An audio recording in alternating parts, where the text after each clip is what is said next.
welcome to Asian Pulse Television. I am your host, Crystal Chan. Thank you for turning into your informative and educational network.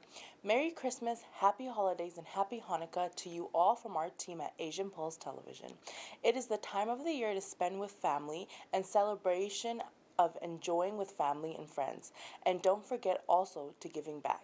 Not everyone is blessed with good jobs and good health, as well as giving to the charity. I will be right back after these words from our sponsors. Buying or selling a house is a difficult process. Get Brent Prakash from Saba Realty Limited to find you your dream home, whether it's your first house, upgrading, or investment property. Always at your service with a fast, friendly, and honest opinion. Brent Prakash will guide you through the entire process. Get in touch with him today for a free, no-obligation consultation at 778-840-5866. I understand how important it is to have a place called home, and it's frustrating using your hard-earned money on rent. Vic Prasad can make you a homeowner. Get pre-approved services provided to first-time buyers and new immigrants. You can qualify for mortgage even if you have bad credit. Call Vic Prasad now on 604-306-6647. Vic Prasad is associated with Craft Mortgages Canada Incorporated. I understand how important it is to have a place called home, and it's frustrating using your hard-earned money on rent. Vic Prasad can make you a homeowner. Get pre-approved services provided to first-time buyers and new immigrants. You can qualify for mortgage even if you have bad credit. Call Vic Prasad now on 604-306-6647. Vic Prasad is associated with Craft Mortgages Canada Incorporated. Community Outreach Pharmacy, providing in-home pharmacy services. This includes our specialized diabetes and blood pressure monitoring program, Free blister packing, free deliveries, and an in-home injection service throughout the whole Lower Mainland. Call us at 604-777-5601 for more information. Today in our studio we have Annie Ohana, a teacher at LA Matheson, to talk about the year 2021 and to talk about all the ups and downs our children had to face in 2021. Have a look. Happy New Year's to all of you. From our team, Asian Pulse production team, from all the guests that have been on the show, and to all our viewers too. Have a very safe and happy 2022. With that, we want to reflect what was 2021. Can you remember anything what happened during this year? We are still in 2021. We're going to talk about a little bit of politics. We don't want to talk about politics, but I think we breathe politics, we eat politics, whatever we talk, everything is around politics. So we want to reflect the year it was. So with me is Annie Ohana. She is a very political person as well. Yes. So she is here to reflect what was 2021 like. Welcome. Welcome. Thank you for having me as always. Yeah. Mm-hmm. So when you sit here and think about the year it was, or the year we're just gonna bring it to end. Mm-hmm. Election was called. Yep. With federal election was called. Yep. Just because he thought that he could form a majority liberal government, and it cost the taxpayers more money because we all have to follow the protocols of the COVID, and we are back to square one. So there was no majority government, and maybe I just, when I think of it, I say, what a waste of money. Yeah, I think you speak for many people when you say that. And I think, sadly, if you remember August 31st, basically the collapse of the Afghanistan state. And I mean, I don't put that on them. I mean, we left. The Americans and Canadians, we decided to get out of there. And to make an election call at that time, to me, was the worst of it all. Like, I can understand the cost of an election. I know those things cost money. But to think that there were so many other issues, to include COVID, to include Afghanistan, right there, that I literally had people asking me to write letters to MPs, to help them get their family get out. And meanwhile, everybody's on the election campaign, was incredibly problematic. And it didn't really change anything. I know a couple seats changed, people changed maybe a tiny bit, but at the end of the day, the idea that you call an election because it's politically advantageous to you, I'm not naive. I know a lot of people do that. Every party, I guess, falls under that. But it's wrong. And that's what your opening statement about, we don't like talk about politics. That's the problem. Because it's the political games that we play that nobody likes. But our lives are political, absolutely. So when we see all the other things that were going on, that money could have been spent on, clean water for the 51 indigenous reserves that are still on boil water advisories, perhaps, thinking a little bit more about what was happening in Afghanistan. Anyways, any number of things. Why wasn't that at the forefront of our government's mind? That worries me, quite a bit every day, about what are our politicians thinking about? Are they thinking about their seats, or are they thinking about the people? Right? And secondly, you also can reflect back and think about the what do you call, the graves, the youth, Yes. or the residential schools. Yes. There were so many, 217 children. Grave was discovered in Kamloops, I think, and so was in Saskatchewan and other places. At that point in time, I see a big hype that the government is there, the people, the provincial government, federal, everybody was coming together to help out and all that. And since now, it's not been that long ago, that everything died down. Nobody's talking about that anymore. It's felt like it's been resolved. And when the Prime Minister was on vacation, when they should have been there on September 30th, on the day of action with the Aboriginal, and that was a huge slap. And I feel so embarrassed myself as not even part of that, but I'm an ally to the First Nations people, that how dare you lie and you are not there to support this. And to make it clear, I mean, the numbers that I've seen are like over 6,000, if not 7,000 now. Right now. So, and September 30th, I mean, it was 5,000 something. Yeah. No, I remember I remember my phone, kind of looking through and thinking, wait, what? Like, no, there's no way that our Prime Minister would make such a foolish, such a callous decision. I mean, he only had to wait a day. That's what everybody kept saying. Like, why not? You were invited by Kamloops to attend and to learn and to continue, and yet to not do that. And yes, that is true. So, yes, we have now this national day, but is it going to be taken as seriously next year as it is this year? What is going to happen? So, again, we use that word discovery, but to be honest, Indigenous peoples knew.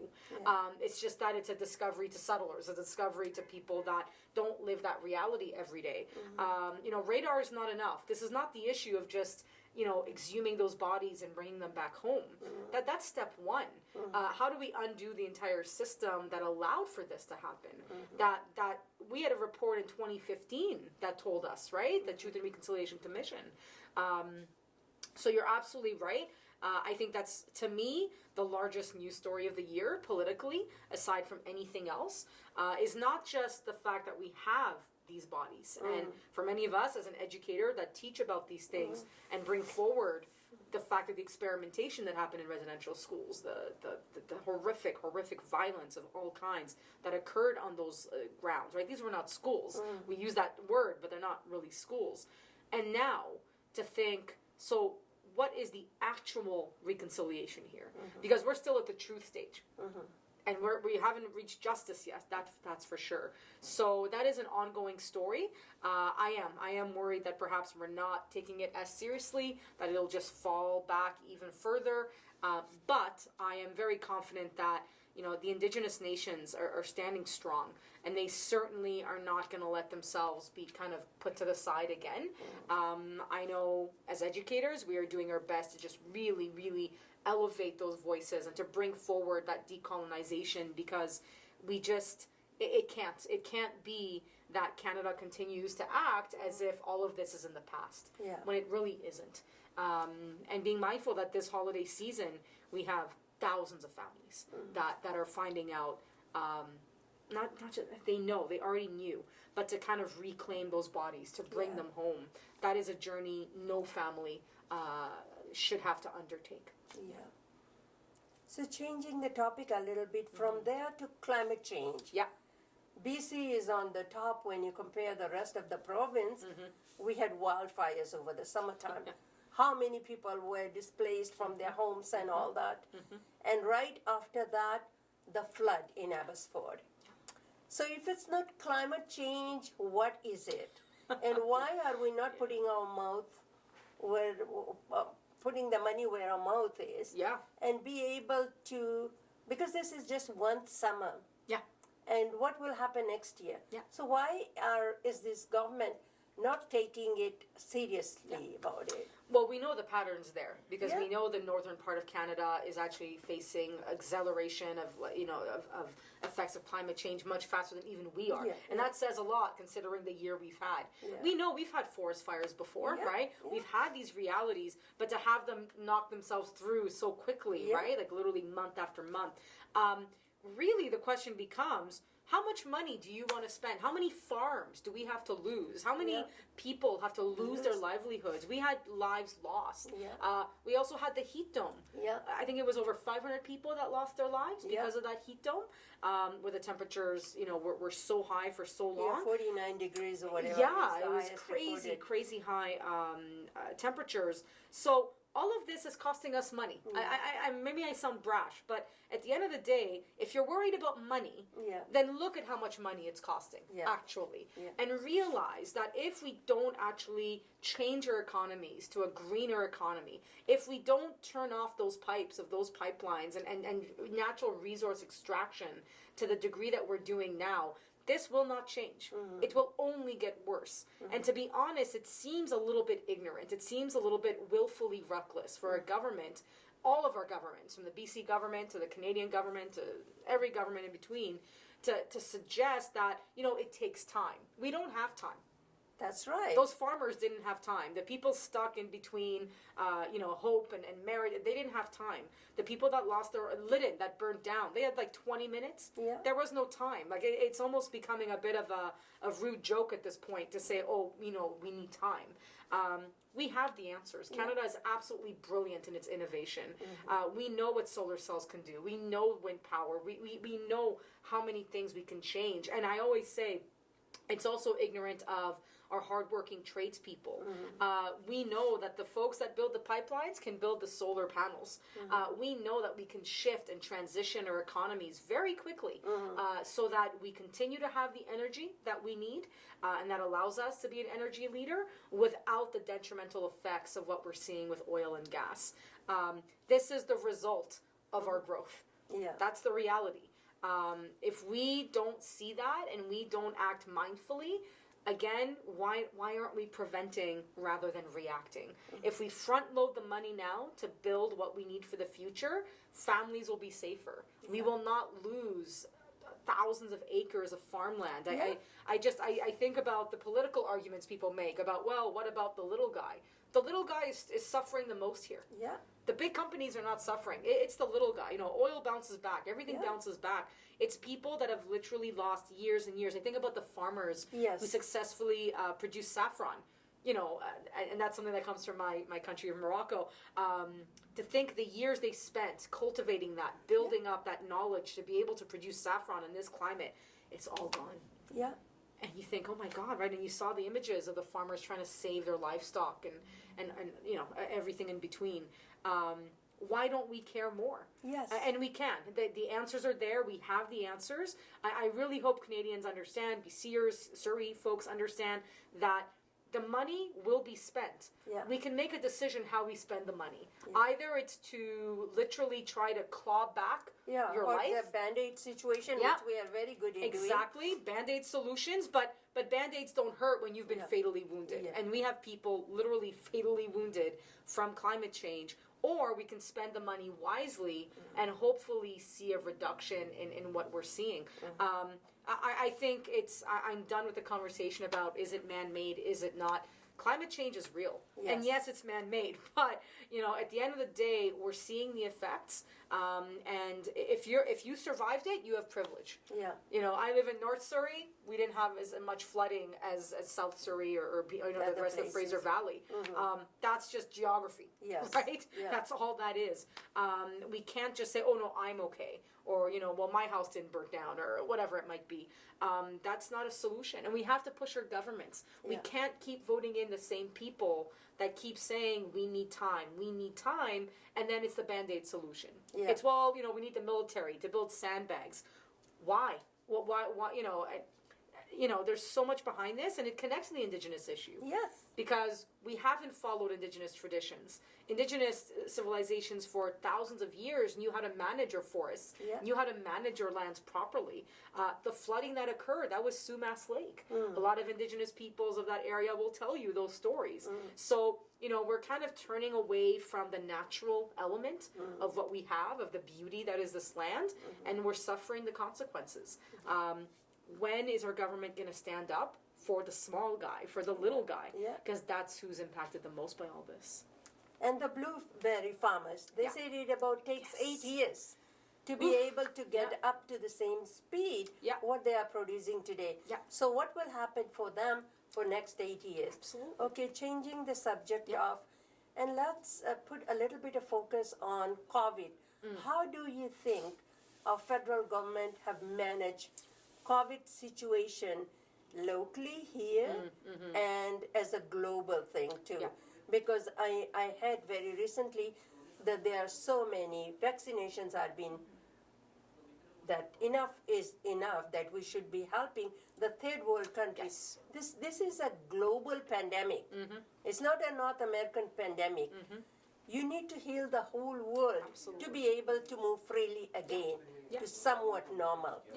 So I don't think that our government, which has the capability of sending the vaccination to the third world countries to be able to get those. I think they said in third world countries only 8% are vaccinated, which we are 90% right here. How do you justify that? Oh, and thank you for bringing that up, right? So some people are calling it like a vaccine apartheid, right? Where you have, and it's what's most galling is that when you look at countries like Turkey, South Africa, like there, India, like a whole number of countries that helped develop the vaccines. Yes. We tested the vaccines on those populations. Yeah. So first of all, is that a problem right there? Secondly, that then when it comes time to vaccinate, those countries are suffering these waves of COVID when they're the ones who helped develop the vaccine in the first place. So I think we've done a good job, right? There's certain things we could do better. The rapid tests, maybe making the booster shots available faster in terms of here in BC. Those are all little pieces, but the larger conversation around what is called first world countries to actually step up and to now truly turn to those other countries and to help them, it needs to happen. And yes, it might cost money, but it needs to occur. Again, actually, we did test on those countries. And I'm also mindful that as I hear people wanting to travel and they want to go to all these beautiful places, and you wonder, okay, so you're going to spend that money to travel, but do you realize the country you're going to is not being vaccinated fast enough? That they're being told there aren't enough supplies? How galling. So there's racism, there's classism in this. There's this idea that somehow, as long as America and Canada and Europe is okay, we're fine. I absolutely do believe we have a moral, ethical, political, legal obligation to, and especially for Canadians, where so many of us have family overseas in different countries. These are our families. This is not a long, distance thing. Somewhere this is very much, there. these are our own families that are struggling. And to have this feeling that somehow, again, geography decides is absolutely despicable. And it is something that I know WHO talks about it quite often, but boots on the ground, right? Where are the actual shipments? Is this actually happening? Much like polio, where we kind of went around the world, I want to see more on that front and what we're doing there. So part of that foreign aid in a way, right? But I'm sorry to say I'm highly cynical because we saw what we did to Afghanistan just a couple months ago. It seems we still choose our own pockets over actual human rights. Health, safety, protection against COVID, I believe those to be human rights. Just like we say it is here. Just like as a teacher, I can say I deserve to work in a safe environment. I deserve a vaccine so that I'm healthy, so that I keep others healthy. If I say that, I should also be saying that about everybody person else, in the world, right? So absolutely, I think Canada does have an obligation to do that. We're getting there, right? We are doing our due diligence. We're getting people vaccinated. If we have extra, we should be doing that, and not just promises. How many times have we seen that? Billions of dollars are being, and then actually when you talk to people from those countries, that money never arrived, right. the resources never arrived. So I'm curious as to, are we actually, we see how the WHO is attacked sometimes. Well, but if they can actually track and get rid of this, apartheid that's happening, we need to make sure we trust those scientists to actually tell countries, you need to step up, and we're going to measure, we're going to make sure those doses are delivered. How did you think Canada made out in getting the refugees from Afghanistan? That's another, it's such a chaos by itself. Yeah, I speak on behalf of some incredible Afghani women that I got a chance to meet and I'm in contact with regularly. We didn't do a good job at all. No. For most Afghani people, I would say that they saw through I mean, that promised idea. so many of them, 20,000, I think. Only 5,000, mind you, barely just made it here, even if that's that many. And to be honest, you're hollowing out a country. Yeah. That's not a solution. As you said, it's a Band-Aid. That's not a solution to say, we're just going to save some of you. Well, who gets saved, first of all, right? Who we leave behind. And there are people that have made a very hard decision. And that country is full of millions of people, Absolutely. not 20,000. Exactly. I think to the veterans who stepped up to try to help translators and how they were ignored for a very long time. This didn't start this summer. This has been going on for years, a discussion around translators who are facing mass violence and attacks with Taliban against their families because helping Canadian forces or whoever else, the ISAF. And so it's very sad to see that we don't even listen to our veterans enough to understand. And we left it to the last minute. It felt very callous. It felt like a money decision. It didn't feel like we were actually supporting human rights. So human rights is not just about the refugee. Of course, there are those situations. And I'm thankful for those that have arrived. And I'm thankful that there was some sort of plan. But we did not do enough. And secondly, how do we actually put back human rights? How do we make sure that Afghani people actually have the power to control their own destinies? It should not be a Canadian thing. It should not be an American thing, right? So 20 years we spent there. Did we actually do capacity building? Or were we just there because it was a military objective and it was tied to so many other things? I think a lot of people would suggest that it showed through as, sorry to say this, but it just didn't seem to be really about the Afghani people. And August 31st was a time when it felt horrible to see, and to see the disrepair and how it all went down, and that actually they were blaming Afghani people. And I'm like, how can you do that? They are facing horrific Taliban who have been who took over, who have been working for years to undermine the state. At the time of collapse, you cannot blame people for protecting themselves, for just going, you know what, never mind, I'm going to go home. That's only natural. We've seen that happen in many cases, including in Europe during World War II with Vichy France. This is not something, it's not done. And I don't think we should, pat ourselves on the back on any of this. I would say the true failure is on America, Canada, the UK, the ISAF, the entire international force, that we're not able to actually do the job that they said they were going to do. I know many people don't quite, believe that it was ever that. But even if you said that you were promoting democracy or that you were there to help the Afghani people, 20 years has shown us otherwise, unfortunately. Very last question, and we get about 2 minutes. Moving everything, shifting everything, and let's go back to the local politics in here in Surrey.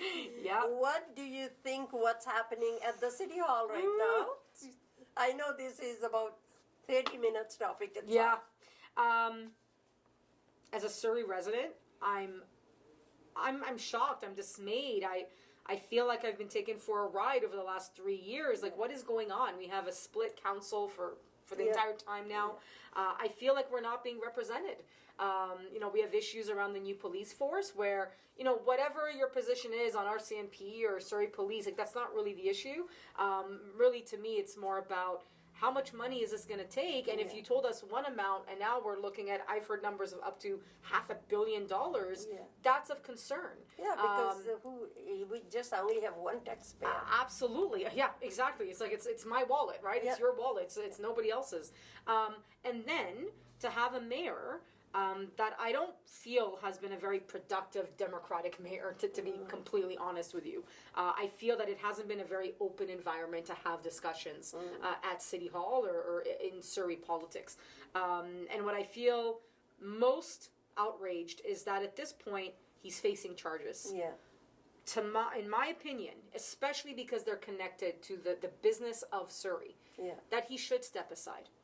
There should be this willingness, this humbleness to say, I'm going to step aside and deal with this issue. Yeah, you are innocent until proven guilty, all of that, your charter rights apply. Take care of your business. And no, I don't think as a taxpayer I should have to pay for his legal fees. The incident under question happened when he was not conducting mayoral duties. Yes. And certainly because of the issue, I understand why they're connecting it, but at the same time, in my humble opinion, someone in that position should say, you know what, I will take care of this out of my own pocket, because what about those discussions? Because that's the municipal level as well. So I feel that our needs as Surrey residents have not been addressed. And it's not helping that there's a circus around all these issues. And again, it's back to the notion that at the end of the day, you do have people in uniform, and you know, you see the Twitter things going on and all this like really harsh language. How about putting the safety of residents first? How about putting what we need to get done first? The delay in the budgets, everything. It's just, it seems to be, this is not a functioning, efficient government.